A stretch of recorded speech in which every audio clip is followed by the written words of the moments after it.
नमस्कार दोस्तों, चंद्रहासिनी एकेडमी में आप सभी का फिर से बहुत बहुत स्वागत है और मैं हूं खुशबू साहू। सीजी व्यापम की नई बैच स्टार्ट होने जा रही है 6 अक्टूबर से। इसकी टाइमिंग रहेगी शाम को 4 से लेकर 7 बजे तक। कल की क्लास में हमने इसके डेमो क्लास के अंतर्गत भारत छोड़ो आंदोलन का छत्तीसगढ़ में प्रभाव का पहला पार्ट देखा था, जिसमें हमने चर्चा की थी कि छत्तीसगढ़ में भारत छोड़ो आंदोलन की शुरुआत किस प्रकार से हुई। भारत छोड़ो आंदोलन शुरू हुआ 9 अगस्त 1942 से और उसके बाद की घटनाक्रम की चर्चा हमने कल कर ली थी। हमने देखा था कि रायपुर में आंदोलन किस प्रकार से हुआ और यहाँ के प्रमुख नेता कौन कौन भारत छोड़ो आंदोलन में पार्टिसिपेट किए। जैसा कि आपको पता है कि वर्धा के अधिवेशन के बाद जब ग्वालियर टैंक में अधिवेशन हुआ भारतीय राष्ट्रीय कांग्रेस का, तब भारत छोड़ो आंदोलन जो है वो पारित हो गया और इस पर्टिकुलर ग्वालियर टैंक के अधिवेशन में छत्तीसगढ़ से भी बहुत सारे राजनेता जो है वहां पार्टिसिपेट करने के लिए गए थे। लेकिन जब वो वहां से लौट रहे थे तो 9 अगस्त की रात को ही मलकानपुर नामक क्षेत्र पर उनको गिरफ्तार कर लिया गया था। इस प्रकार से भारत छोड़ो आंदोलन ये पूरा जो है ये किसके ऊपर निर्भर था, तो यहाँ के युवा नेताओं के ऊपर निर्भर था। यहाँ के युवा नेताओं ने ही भारत छोड़ो आंदोलन का संचालन किया, क्योंकि जितने भी बड़े नेता थे वो रायपुर जेल में बंद थे। हमने कल की क्लास में देखा कि रायपुर के आंदोलन में क्या क्या हुआ और दुर्ग में आंदोलन में क्या क्या हुआ, जिसमें हमने देखा कि रायपुर में जब आंदोलन हुआ तो इसमें जो प्रमुख नेता जिनके नाम सामने आते हैं, ये प्रमुख नेता थे त्रेतानाथ तिवारी। रायपुर के आंदोलन में प्रमुख नेता, जो 3 नेताओं के नाम आपको ध्यान में रखना है, वो है त्रेतानाथ तिवारी, दूसरे नेता रणवीर सिंह शास्त्री और तीसरे ठाकुर रामकृष्ण।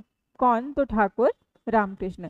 देखिए, आप कुछ भी भूल जाइए लेकिन ये 3 नेताओं के नाम आपको नहीं भूलना है। त्रेतानाथ तिवारी इन्होंने राष्ट्रीय विद्यालय से जुलूस निकाला था, बाद में इसे सभा में कन्वर्ट कर दिया था और ये सभा जो है इसकी अध्यक्षता की थी त्रेतानाथ तिवारी ने। तो हम इनके सामने इनका कनेक्शन भी याद रखेंगे कि इन्होंने जुलूस कहाँ से निकाला था, तो राष्ट्रीय विद्यालय से। तारीख कौन सा था, तो 9 अगस्त का था। ठीक है। रणवीर सिंह शास्त्री, इन्होंने छत्तीसगढ़ कॉलेज के विद्यार्थियों का जुलूस निकाला था। ये 10 अगस्त को निकाला था, 10 अगस्त 1942। वहीं पर ठाकुर रामकृष्ण, इन्होंने हाई कोर्ट में झंडा फहराया था। ठीक है। तो ये आपको 3 राजनेताओं के नाम याद होने ही चाहिए अगर आप छत्तीसगढ़ में भारत छोड़ो आंदोलन पढ़ रहे हो तो। इसके अलावा रायपुर डायनामाइट केस, जो कि बहुत ज्यादा इंपॉर्टेंट है। रायपुर डायनामाइट केस, ये रायपुर जेल में जितने भी बंदी राजनेता थे उनको मुक्त करने के लिए प्लान किया गया था कि रायपुर जेल की दीवार को डायनामाइट से उड़ा देंगे। इसके जो प्रमुख नेता थे ये आपको ध्यान में रखना है, इसके प्रमुख नेता थे बिल्लख नारायण अग्रवाल। कौन थे? बिल्लख नारायण अग्रवाल। ठीक है। तो एक तो आपको नेतृत्वकर्ता के नाम याद होना चाहिए जो कि बहुत ज्यादा इंपॉर्टेंट है, और इसमें मुखबिर कौन था, तो अविनाश संग्राम। मुखबिर, जिसकी वजह से राजनेता जो है वो जेल से मुक्त नहीं हो पाए। ठीक है। तो रायपुर में आंदोलन हुआ, इसके प्रमुख घटना और इसके प्रमुख नेता यहाँ पर सार में डिस्क्रिप्टिव फॉर्म में लिखे गए हैं। ठीक है। इसके बाद हमने रायपुर के आंदोलन के बाद हमने दुर्ग का आंदोलन देखा। दुर्ग के आंदोलन में जो सबसे इंपॉर्टेंट जानकारी है वो यही है कि दुर्ग में जो आंदोलन हुआ उसमें आगजनी की घटना हुई। और आगजनी जो है ये कहाँ कहाँ हुआ भाई, तो आगजनी की घटना एक तो कचहरी में हुई, दुर्ग के कचहरी में। कहाँ? दुर्ग के कचहरी में और नगर पालिका भवन में। और इन दोनों में आगजनी के लिए प्रमुख नेता थे रघुनंदन सिंह रॉल। इस युवा नेता का नाम आपको ध्यान में रखना है, रघुनंदन सिंह रॉल। ठीक है।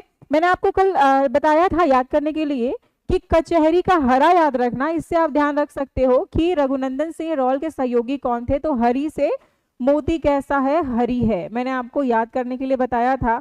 तो इसके सहयोगी थे मोतीलाल, जबकि नगर पालिका भवन में जब आग लगाया गया उसके एक हिस्से पर, तो यहाँ पर कौन थे, तो जसवंत ठाकुर थे। ठीक है। तो यहाँ पर मैंने आपको बताया था कि जसपाल करके याद रखना, जसवंत का जस और पालिका का पाल। तो इस प्रकार से हमने कल की क्लास में रायपुर और दुर्ग में आंदोलन की चर्चा कर ली थी। आज की क्लास में हम बिलासपुर और अन्य क्षेत्रों में आंदोलन की चर्चा करेंगे और देखेंगे कि किस प्रकार से यह भारत छोड़ो आंदोलन समाप्त हुआ और उसके बाद फिर पूरे भारत में चुनाव स्टार्ट हुआ। ठीक है, तो स्टार्ट करते हैं आज की क्लास। चर्चा करेंगे हम बिलासपुर में किस प्रकार से भारत छोड़ो आंदोलन, बिलासपुर में आंदोलन संचालित हुआ, भारत छोड़ो आंदोलन संचालित हुआ। तो सबसे पहले हम कुछ तारीख लिख लेते हैं। ये तारीख बहुत ज्यादा इंपॉर्टेंट है, अगर हम इस प्रकार से पढ़ेंगे तो हम कभी नहीं भूलेंगे। तो हम पहले तारीख लिख लेते हैं 9 अगस्त, दूसरी तारीख हम लिखेंगे उसका जस्ट दूसरा दिन 10 अगस्त, फिर उसके बाद 15 अगस्त। 15 अगस्त स्वतंत्रता दिवस का दिन है ये 15 अगस्त। उसके एक हफ्ते बाद का दिन, एक हफ्ते बाद 22 अगस्त, 22 अगस्त और सबसे आखिरी तारीख 2 अक्टूबर। पहले हम तारीख देखेंगे। कभी कभी सवाल ऐसा भी आता है कि बिलासपुर में हुए आंदोलन की घटनाक्रमों को अरेंज कर दो। तो अगर आपको तारीख पता है तो आप उसे सीक्वेंस में अरेंज कर सकते हो। तो सबसे पहले आपको ये तारीख याद रखना है 9 अगस्त, 10 अगस्त, 10 के बाद फिर 15 आ जाइए, एक हफ्ते के बाद फिर एक हफ्ते के बाद 22 आ जाइए और 22 आप अगस्त आ चुके तो फिर डायरेक्ट गांधी जयंती 2 अक्टूबर आ जाइए। देखिए ये तारीख याद करना बहुत आसान है। जैसे कि आपको पता है कि 9 अगस्त को भारत छोड़ो आंदोलन शुरू हो गया और चूंकि मलकानपुर में सभी बड़े नेताओं को गिरफ्तार कर लिया गया था, इसीलिए इसके विरोध में सभी जगह रायपुर, बिलासपुर, दुर्ग सभी जगह स्कूल, बाजार, विद्यालय सभी बंद थे और यहाँ पर ब्रिटिश सरकार ने जितने भी जिला कांग्रेस कमेटी की कार्यालय थे उन सभी को उन्होंने ताला लगा दिया था। तो ये कॉमन चीजें हर जगह हुई।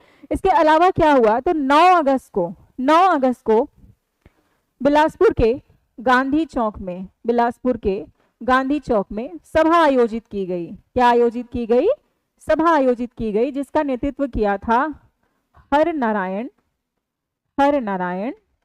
वाजपेयी ने। किसने किया था, हर नारायण वाजपेयी। ये आपको याद रखना है कि 9 अगस्त को हर जगह विशाल सभा आयोजित की गई थी, तो बिलासपुर में भी की गई थी, बिलासपुर के गांधी चौक में, जिसका नेतृत्व कर रहे थे हर नारायण वाजपेयी। क्लियर है, इतना क्लियर है। चलो, अब चूंकि 9 अगस्त को सभा आयोजित की गई थी तो इस सभा में क्या हुआ था कि भगदड़ मच गया था। क्या हुआ था, भगदड़ मच गया था। फिर उसके बाद सभा को ले देकर किसी भी प्रकार से क्या किया गया, उसको कंट्रोल किया गया और इसी के तहत 10 अगस्त को बहुत सारे बड़े नेताओं की गिरफ्तारी हुई। 10 अगस्त को क्या हुआ, तो भाई गिरफ्तारी हुई। अब गिरफ्तारी में कौन कौन से नेता थे, तो यदुनंदन प्रसाद श्रीवास्तव, जिनका नाम आप असहयोग आंदोलन से सुनते जा रहे हो, है ना। यदुनंदन प्रसाद श्रीवास्तव कहाँ से हैं, तो बिलासपुर से। यतियतन लाल जैन कहाँ से हैं, तो रायपुर से है। ठीक है, तो इन राजनेताओं के नामों को आप कंफ्यूज नहीं होना कि कौन से राजनेता कहाँ से हैं। क्लियर है। चलो आगे, और कौन कौन से नेता थे भाई जो गिरफ्तार हो गए, तो रामचरण राय और अमर सिंह सहगल। ठीक है, तो ये जो 3 राजनेता हैं, मुख्य रूप से ये 3 राजनेता के नाम आपको ध्यान में रखने हैं। सीजीपीएससी में सवाल आया है कि बिलासपुर में विशाल सभा आयोजित की गई थी, तो उसके दौरान फिर किन किन राजनेताओं को 10 अगस्त को गिरफ्तार कर लिया गया था। तो ये 3 राजनेताओं के नाम आपको ध्यान रखने हैं। 10 अगस्त में कौन कौन है भाई, तो यदुनंदन प्रसाद श्रीवास्तव, रामचरण रॉय और अमर सिंह सहगल, इनको गिरफ्तार कर लिया गया था। अब आ जाते हैं 15 अगस्त, जो कि इंडिपेंडेंस डे, स्वतंत्रता दिवस जो मनाया जाता है वर्तमान में। 15 अगस्त के दिन भी विशाल सभा आयोजित की गई थी कालीचरण की अध्यक्षता में। किसकी अध्यक्षता में, कालीचरण की अध्यक्षता में, जिसमें डिटेक्टर नियुक्त किया गया था राजकिशोर वर्मा को। किसे, राजकिशोर वर्मा को। इस भीड़ पर भी पुलिस ने लाठी चार्ज की थी। ये आपको ध्यान में रखना है कि पुलिस ने क्या किया था, इस भीड़ पर लाठी चार्ज किया था। ठीक है, तो 15 अगस्त तक हमने चर्चा कर ली है। आगे हम चर्चा करते हैं कि 22 अगस्त को क्या हुआ था। तो 22 अगस्त को बिलासपुर जिला कार्यालय में तिरंगा झंडा फहराया गया था। किसके द्वारा भाई, तो जगोआ बाग के द्वारा। किसके द्वारा, जगोआ बाग के द्वारा। और 2 अक्टूबर जो कि गांधी जयंती मनाते हैं हम, इस दिन गांधी जयंती मनाने का प्लान किया गया था, लेकिन पूरे राज्य में, पूरे देश में धारा 144 लागू थी। धारा 144 का मतलब है कि कोई भी व्यक्ति जो है 4 से ज्यादा कहीं पर किसी पर्टिकुलर स्थल पर खड़े नहीं हो सकते, भीड़ नहीं कर सकते, लेकिन फिर भी इस दिन जुलूस निकाला गया था और इस जुलूस का नेतृत्व कर रहे थे भुवन भास्कर। कौन? भुवन भास्कर। तो देखो, इस प्रकार से हम देख रहे हैं कि बिलासपुर में बहुत सारी घटनाएं हुई और ये सभी घटनाओं को हमें याद भी रखना है। तो पहले हम कहाँ जाएंगे? तो पहले हम तारीख में जाएंगे। 9 अगस्त को विशाल सभा आयोजित की गई, जिसके कारण चूंकि इस सभा में पुलिस ने लाठीचार्ज की थी, भगदड़ मच गई थी, इस सभा में पुलिस ने लाठीचार्ज की थी, तो जितने भी राजनेता थे, जो मेन राजनेता थे, उनको गिरफ्तार कर लिया गया, जिसमें प्रमुख नेताओं के नाम आप लोगों को क्लियर यहाँ पर दिख रहा है। 10 अगस्त को इन नेताओं को गिरफ्तार किया गया। ये नेता है यदुनंदन प्रसाद श्रीवास्तव, रामचरण राय और अमर सिंह सहगल। ठीक है, फिर आप आ जाइए 10 के बाद फिर 15 अगस्त को। 15 अगस्त को इंडिपेंडेंस डे के दिन क्या आयोजित किया जाता है भाई? तो सभा आयोजित किया जाता है। सभा किसकी अध्यक्षता में आयोजित की गई? तो कालीचरण। और इसके डिटेक्टर कौन थे? तो राजकिशोर वर्मा थे।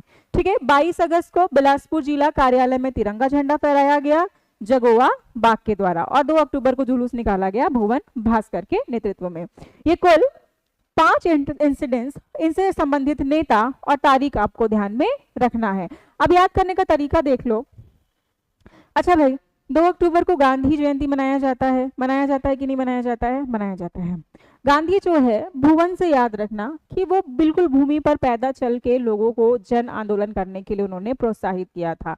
ठीक है, तो गांधी जी से याद रखना कि भुवन से भूमि पर उन्होंने क्या किया था? पैदल यात्रा की थी। भूमि पर क्या की थी?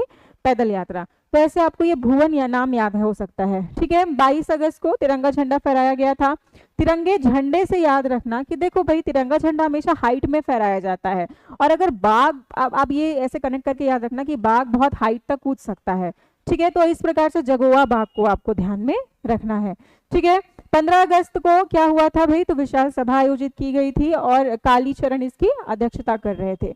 ये आप किसी प्रकार से कनेक्शन से आप इसे याद रखिए। तो इस प्रकार से आपको ऐसे कनेक्ट कर करके आपको चीजों को याद रखना है। इसके अलावा एक और इंसिडेंस हुआ था बिलासपुर में। आईजी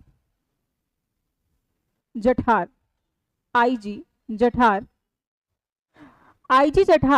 जब बिलासपुर के केंद्रीय जेल में निरीक्षण के लिए गए थे। किसके लिए गए थे? निरीक्षण के लिए गए थे। तो वहां के कैदियों ने जितने भी गद्दे थे वहां पर वंदे मातरम लिखकर ब्रिटिश सरकार का विरोध किया था। समझ में आ गया? आईजी जठार बिलासपुर के जब केंद्रीय जेल में गए थे तो वहां के कैदियों ने ब्रिटिश सरकार का विरोध करने के लिए गद्दे पर वंदे मातरम लिखा था, और इसके ही कारण 2 कैदियों को कठोर दंड भी दिया गया था। 2 कैदी कठोर दंड क्या दिया गया था? ये 2 कैदी का नाम क्या है? तो ये नाम ध्यान में रखना। 2 कैदी का नाम है गणेश प्रसाद और भूरेलाल। ये इन्हें दंड दिया गया था, लेकिन इससे कहीं ज्यादा इंपॉर्टेंट अभी सवाल आया था कि कैदियों ने किस पर वंदे मातरम लिखा था? तो किस पर? तो गद्दे पर वंदे मातरम लिखा था। किस पर लिखा था? गद्दे पर। तो इस प्रकार से हमने बिलासपुर के घटनाक्रम को पढ़ लिया। और आगे हम मिसलेनियस देख लेते हैं कि जांजगीर चांपा कचहरी चौक पर तिरंगा झंडा फहराया गया, जिसके प्रमुख नेता थे योगनिधि। कौन थे? योगनिधि। बेमेतरा में 9 अगस्त को ब्रिटिश सरकार का विरोध किया गया, जिसके प्रमुख नेता थे VY तामस्कर। इसके अलावा बलौदा बाजार में 10 अगस्त को विशाल जुलूस निकाला गया। 10 अगस्त को विशाल जुलूस निकाला गया, जिसके प्रमुख नेता थे गिरधारी लाल और मनोहर दीक्षित। तो इस प्रकार से आप देख रहे हैं कि अन्य जगह पर भी भारत छोड़ो आंदोलन जो है वो चल रहा था, जिसमें से प्रमुख रूप से आपको ये 3 क्षेत्र याद रखने हैं।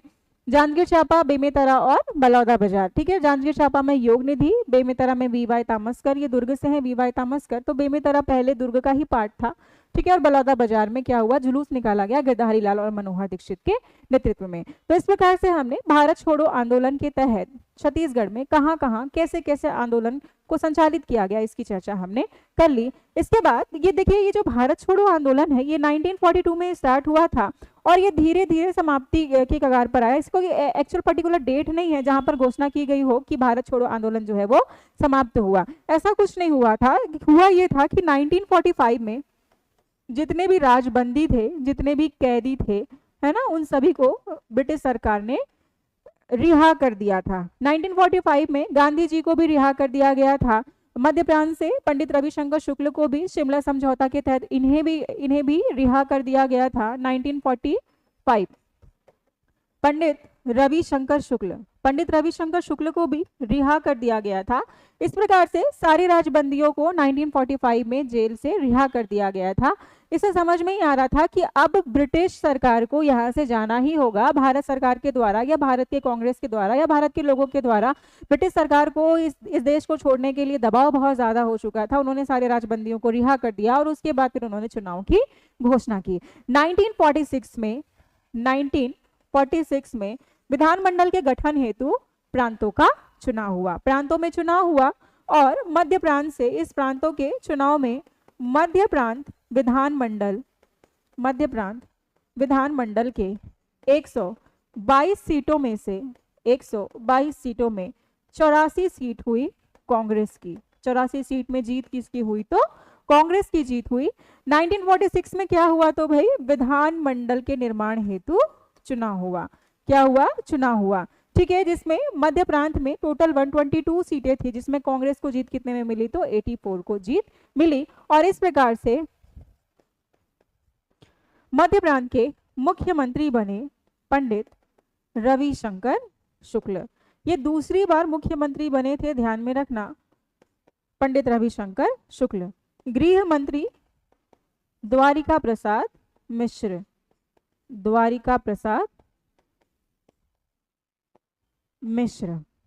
विधानसभा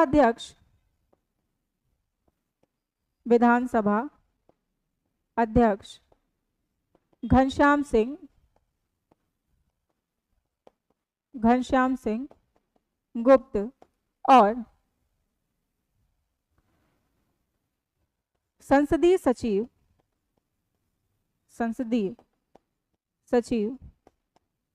रामगोपाल